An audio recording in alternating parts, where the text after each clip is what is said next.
পদত্যাগ করে ভারতে পাড়ি জমিয়েছেন সাবেক প্রধানমন্ত্রী শেখ হাসিনা।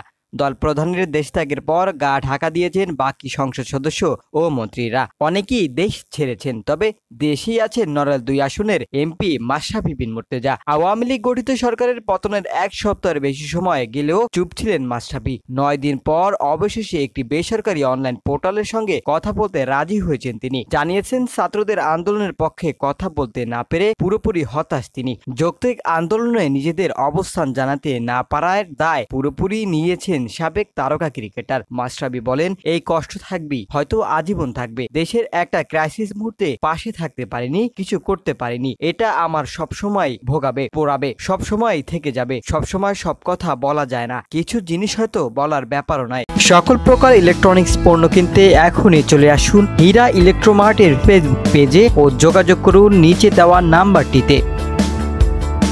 এতদিন চুপ ছিলাম, আজকে কিছু বলছি, কিছু হয়তো সামনে বলবো। জীবনে অনেক কিছু হবে, তবে একটা কষ্ট রয়ে যাবে। যত কিছুই হোক, এটা কখনো যাবে না। নিজের ওপর সেই হতাশা সব সময় থাকবে। নিজে কিছু না বললেও পরিবারের সদস্য ছাত্র আন্দোলনে যেতে বাধা দেয়নি, বরং উৎসাহ দিয়েছেন বলে জানিয়েছেন মাশরাফি। মেয়েকে বলেছেন সহপাঠীদের সঙ্গে আন্দোলনে থাকতে। মাশরাফি বলেন, শুধু আমি নই, আমার মনে হয় এই আন্দোলন নিয়ে যা কিছু লিখতে বা করতে পারেনি তাদের সবাইকেই এই প্রশ্নের মুখোমুখি হতে হয়েছে, নিজের পরিবার, বন্ধু বান্ধব বা ঘনিষ্ঠজনদের কাছ থেকে। আমার মেয়ে হুমায়রা ইনস্টাগ্রাম ব্যবহার করে। আমার সেখানে অ্যাকাউন্ট থাকলেও সেভাবে দেখতাম না, ওকে ফলো করতাম না। আমাকে আমার এক ছোট ভাই জানিয়েছে যে হুমায়রা ইনস্টাগ্রাম থেকে কিছু দিচ্ছে বা শেয়ার করছে, ১৭ জুলাই থেকেই দিচ্ছে। আমি ওকে জিজ্ঞেস করলাম, ও বলল, হ্যাঁ আমি এসব দিচ্ছি, তোমার কি আপত্তি আছে? আমি বললাম, না আমার সমস্যা নেই। আমি বরং ওকে এটাই বলেছি, তোমার স্কুল থেকে বা বন্ধুরা আন্দোলনে গেলে তুমিও সঙ্গে থেকো। আমার পদের জন্য বা চেয়ারের জন্য তাকে বাধা পেতে হবে, এটা কখনো চাইনি।